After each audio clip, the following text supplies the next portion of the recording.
ನಮಸ್ತೆ ಗೆಳತಿಯರೇ. ಈ ಬರುವ ಜೂನ್ 29ರಂದು ವಟಸಾವಿತ್ರಿ ವ್ರತ ಬರ್ತಾ ಇದೆ. ಒಂದು ವ್ರತದ ಬಗ್ಗೆ ನಾನು ನಿಮಗೆ ಮಾಹಿತಿ ಕೊಡೋಳಿದ್ದೀನಿ ಇವತ್ತಿನ ವಿಡಿಯೋದಲ್ಲಿ.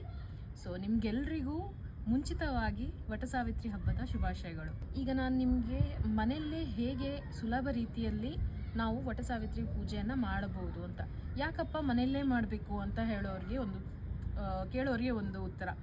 ಈಗ ಎಲ್ರಿಗೂ ದೇವಸ್ಥಾನಕ್ಕೆ ಹೋಗಿ ವಟ ವೃಕ್ಷದ ಕಡೆಯಲ್ಲೇ ಪೂಜೆ ಮಾಡಬೇಕು ಅನ್ನೋ ಒಂದು ಸಂಕಲ್ಪ ಇರುತ್ತೆ, ಬಟ್ ಹೋಗೋಕ್ಕಾಗಲ್ಲ. ಇಲ್ಲ ಅಂತ ಹೇಳಿದ್ರೆ ಅವ್ರ ಏರಿಯಾದಲ್ಲಿ ಇರಲ್ಲ. ಇತ್ತೀಚೆಗೆ ಮರಗಳೇ ಕಡಿಮೆ, ಅದರಲ್ಲೂ ವಟವೃಕ್ಷ ಸಿಗಬೇಕು, ಅದು ಕ್ಲೀನ್ ಆಗಿರಬೇಕು, ಅದರ ಸರೌಂಡಿಂಗಲ್ಲಿ ಗಲೀಜಿರಬಾರ್ದು. ಅದು ಮೇಯ್ನು. ಪೂಜೆ ಅಂದರೆ ಒಂದು ವೃಕ್ಷ ಸಿಗ್ಬಿಡ್ತು ಅಂತ ಹೇಳ್ಬಿಟ್ಟು ಅದಕ್ಕೆ ಸುತ್ತ ಹಾಕೋದಲ್ಲ.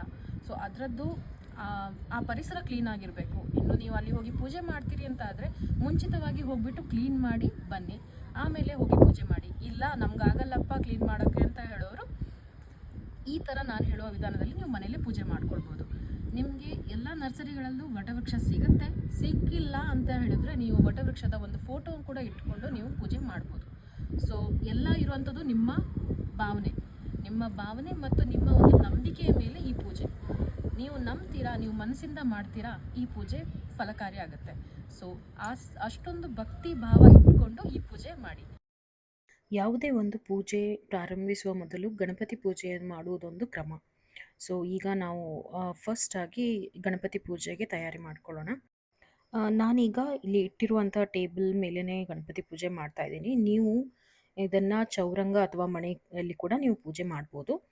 ಸೊ ಮೊದಲಿಗೆ ನೀರನ್ನು ಹಾಕಿ ಶುದ್ಧಿ ಮಾಡಿ ಅರಿಶಿನ ಮತ್ತು ಕುಂಕುಮವನ್ನು ಹಚ್ಕೊಳ್ಬೇಕು.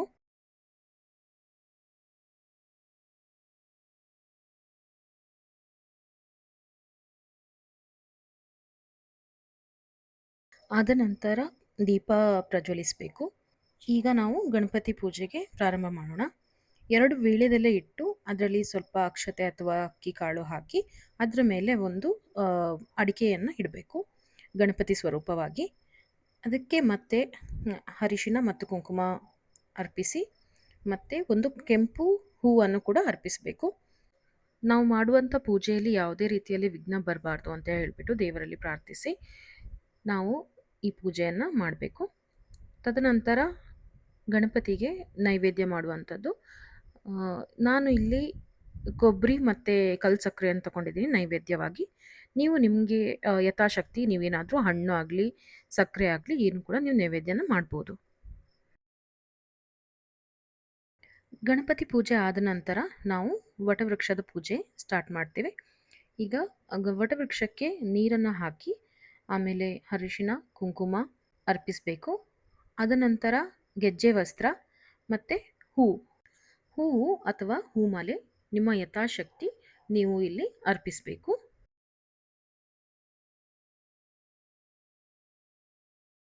ಅದಾದ ನಂತರ ಹಾಲನ್ನು ಎರಿಬೇಕು. ಈಗ ನಾವು ವಟವೃಕ್ಷಕ್ಕೆ ಪ್ರದಕ್ಷಿಣೆ ಹಾಕಬೇಕು. ಪ್ರದಕ್ಷಿಣೆಗಿಂತ ಮುಂಚೆ ನಾವು ಏನು ದಾರ ತಗೊಂಡು ಹೋಗಿರ್ತೀವಿ ಪೂಜೆಗೋಸ್ಕರ ಅದನ್ನು ನಾವು ಮೊದಲಿಗೆ ಕಟ್ಟಿಕೊಂಡು ಆಮೇಲೆ 7 ಪ್ರದಕ್ಷಿಣೆ ಹಾಕಬೇಕು. 7 ಪ್ರದಕ್ಷಿಣೆ ನಂತರ ಯಾವುದೇ ಕಾರಣಕ್ಕೂ ಆ ಉಳಿದಿರೋ ದಾರನ ಕಟ್ ಮಾಡಬಾರ್ದು. ಅದನ್ನು ಅಲ್ಲೇ ಮರದ ಬುಡಕ್ಕೆ ಇಡಬೇಕು. ದೀರ್ಘ ಸುಮಂಗಲಿ ಆಗಿ ಬಾಳುವ ಅಂತ ಒಂದು ಭಾಗ್ಯ ಕೊಡುವ ಅಂತ ಹೇಳಿಬಿಟ್ಟು, ಹಾಗೆಯೇ ನನ್ನ ಗಂಡನ ಆಯಸ್ಸು ಆರೋಗ್ಯ ಚೆನ್ನಾಗಿಟ್ಟಿರು ಅಂತ ಹೇಳಿಬಿಟ್ಟು ಪ್ರಾರ್ಥನೆ ಮಾಡಬೇಕು. ಈಗ ನಾವು ವಟವೃಕ್ಷಕ್ಕೆ ನೈವೇದ್ಯವನ್ನು ತೋರಿಸಬೇಕು. ನಾನು ಇಲ್ಲಿ ನೇರಳೆ ಹಣ್ಣನ್ನು ನೈವೇದ್ಯ ಆಗಿ ತಗೊಂಡಿದ್ದೀನಿ. ನೀವು ನಿಮ್ಮ ಯಥಾಶಕ್ತಿ ನೀವು ಏನಾದರೂ ತಗೊಳ್ಬೋದು. ಅದಾದಮೇಲೆ ಆರತಿಯನ್ನು ಮಾಡಬೇಕು. ವಟವೃಕ್ಷದ ಪೂಜೆ ಆದ ನಂತರ ಈಗ ನಾವು ಸಾವಿತ್ರಿ ದೇವಿಗೆ ಅಂತ ಹೇಳಿಬಿಟ್ಟು ಮಡಿಲು ತುಂಬೋದಿರುತ್ತೆ. ಇದನ್ನು ನಾವು ಅಲ್ಲೇ ಮರದ ಹತ್ರನೇ ಮಾಡಬೇಕು. ಮೊದಲಿಗೆ ನಾನು ಹಳದಿ ಕುಂಕುಮ ಹಚ್ಚಿ ತೆಂಗಿನಕಾಯಿ ವಸ್ತ್ರ ವೀಳ್ಯದೆಲೆ ಅಡಿಕೆ ಆಮೇಲೆ ಬಳೆ ಹೂವು ಮತ್ತು ಬಾಗಿನದ ಸೆಟ್ ಏನು ಬರುತ್ತೆ ಅದನ್ನು ನಾನಿಲ್ಲಿ ಇಟ್ಟಿದ್ದೀನಿ. ಇಷ್ಟೆಲ್ಲ ಇಟ್ಬಿಟ್ಟು ನಾನು ಈಗ ಮಡಿಲು ತುಂಬಿಸ್ತಾ ಇದ್ದೀನಿ. ನಾನಿಲ್ಲಿ ಅಕ್ಕಿ ಯೂಸ್ ಮಾಡಿದ್ದೀನಿ, ನೀವು ಗೋಧಿ ಕೂಡ ಯೂಸ್ ಮಾಡಿ ಮಡಿಲು ತುಂಬೋದು. ನೀವು ನಿಮ್ಮ ಸಂಪ್ರದಾಯ ಪ್ರಕಾರ ಮಡಿಲನ್ನು ತುಂಬಿ. ಈ ಪೂಜೆ ಮಾಡಿದ ನಂತರ ನೀವು ಅದೇ ದಿನ 5 ಮುತ್ತೈದೆಯರು ಅಥವಾ 7 ಜನ ಮುತ್ತೈದೆಯರಿಗೆ ಬಾಗಿನವನ್ನು ಕೊಡೋದಿರುತ್ತೆ. ಹಾಗೆಯೇ ನೀವು ಈ ಪೂಜೆ ಆದ ನಂತರ ಅಲ್ಲೇ ನೀವು ಕೂಡ ಅರಿಶಿನ ಮತ್ತು ಕುಂಕುಮವನ್ನು ಪ್ರಸಾದದ ರೂಪದಲ್ಲಿ ಹಚ್ಕೊಳ್ಬೇಕು. ಈಗ ಪೂಜೆಯ ಎಲ್ಲ ರೀತಿಯಾದಂತಹ ವಿಧಿ ಮುಗಿದಿದೆ. ಅದ ನಂತರ ನಾವು ಏನು ಮಾಡಬೇಕು ಅಂತ ಹೇಳಿದರೆ, ಅಲ್ಲೇ ಕೂತ್ಕೊಂಡು ವಟ ಸಾವಿತ್ರಿಯ ಒಂದು ಕಥೆಯನ್ನು ಕೂಡ ನಾವು ಕೇಳಬೇಕು. ಇಲ್ಲ ನಮ್ಮ ಹತ್ರ ಬುಕ್ ಇದೆಯಾ ಅಂತ ಆದರೆ ನಾವು ಬುಕ್ಕಲ್ಲಿ ಕೂಡ ಓದ್ಬೋದು. ಆದರೆ ಆ ದಿನ ಈ ಒಂದು ವಟ ಸಾವಿತ್ರಿಯ ಏನು ಮಹಿಮೆ ಇದೆ ಅದನ್ನು ಕೇಳೋದು ತುಂಬ ಶ್ರೇಷ್ಠ, ಕೇಳಲೇಬೇಕು. ಸೊ ಗೆಳತಿಯರೇ, ನೋಡಿದ್ರಲ್ಲ ಎಷ್ಟು ಸುಲಭವಾಗಿ ನೀವು ವಟ ಸಾವಿತ್ರಿ ಪೂಜೆಯನ್ನು ಮಾಡ್ಬೋದು ಅಂತ ಹೇಳ್ಬಿಟ್ಟು.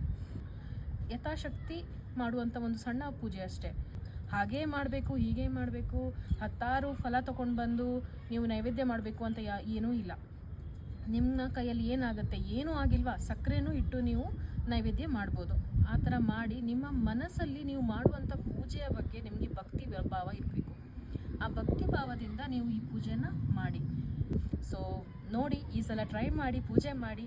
ಮತ್ತು ಇನ್ನೊಂದು ವಿಷಯ ಏನಪ್ಪ ಹೇಳಬೇಕು ಅಂತ ಹೇಳಿದ್ರೆ, ಈ ಪೂಜೆ ನಾನು ಈ ರೀತಿ ಮಾಡಿರೋಂಥದ್ದು ನನ್ನ ಅತ್ತೆ ಮನೆಯಲ್ಲಿ ಮಾಡ್ಕೊಂಡು ಬಂದಿರೋ ಸಂಪ್ರದಾಯ. ಸೊ ನಿಮ್ಮ ಕಡೆ ಸಂಪ್ರದಾಯ ಸ್ವಲ್ಪ ಬೇರೆನೂ ಇರ್ಬೋದು, ಏನಾದರೂ ಅಡಿಷ್ನಲ್ ಕೂಡ ಇರ್ಬೋದು. ಸೊ ಅದನ್ನು ನೀವು ತಿಳ್ಕೊಳ್ಳಿ. ನಾನು ನನ್ನ ಪ್ರಕಾರನೇ ಪೂಜೆ ಮಾಡಿ ಅಂತ ನಿಮಗೆ ಹೇಳೋದಿಲ್ಲ. ಬಟ್ ಯಾರಿಗೆಲ್ಲ ಗೊತ್ತಿರೋದಿಲ್ವೋ ಅವರು ಸಣ್ಣದಾಗಿ ಈ ಥರ ಪೂಜೆ ಮಾಡ್ಬೋದು. ಸೊ ಇದರಲ್ಲಿ ಏನೂ ತಪ್ಪಿಲ್ಲ. ಆದರೆ ನಿಮ್ಮ ಕಡೆ ಹೇಗೆ ಪೂಜೆ ಮಾಡ್ತೀರಾ, ಏನೆಲ್ಲ ಎಡಿಷ್ನಲ್ ನೀವು ಇದರಲ್ಲಿ ರಿಚುವಲ್ಸ್ ಫಾಲೋ ಮಾಡ್ತೀರಾ ಅಂತ ಹೇಳೋದು ನನಗೂ ತಿಳಿಸಿ, ನನಗೂ ಓದೋಕ್ಕೆ ತುಂಬ ಖುಷಿಯಾಗುತ್ತೆ. ಸೊ ಅದನ್ನೆಲ್ಲ ನೀವು ನನಗೆ ಕಮೆಂಟಲ್ಲಿ ಹೇಳ್ಬೋದು. ಮನೆಯಲ್ಲಿ ಮಾಡುವಂಥ ವಟ ಸಾವಿತ್ರಿ ಪೂಜಾ ವಿಧಿ ನಿಮಗೆಲ್ರಿಗೂ ಇಷ್ಟ ಆಗಿದೆ ಅಂತ ಭಾವಿಸ್ತೀನಿ. ಹೇಗೆ ಅನಿಸ್ತು, ಇಷ್ಟ ಆಯಿತೋ ಇಲ್ವೋ, ಏನಾದರೂ ನಿಮಗೆ ಅನಿಸಿದರೆ ಈ ವಿಡಿಯೋ ಬಗ್ಗೆ ದಯವಿಟ್ಟು ನನಗೆ ಕಮೆಂಟಲ್ಲಿ ಹೇಳಿ. ಆಮೇಲೆ ಈ ವಿಡಿಯೋ ನಿಮಗೆ ಇಷ್ಟ ಆಗಿದ್ದಲ್ಲಿ ಲೈಕ್ ಮಾಡಿ, ಶೇರ್ ಮಾಡಿ ನಿಮ್ಮ ಫ್ರೆಂಡ್ಸ್ಗಳಿಗೆ, ಮತ್ತು ಸಬ್ಸ್ಕ್ರೈಬ್ ಅಂತೂ ಮಾಡಿ. Thank you.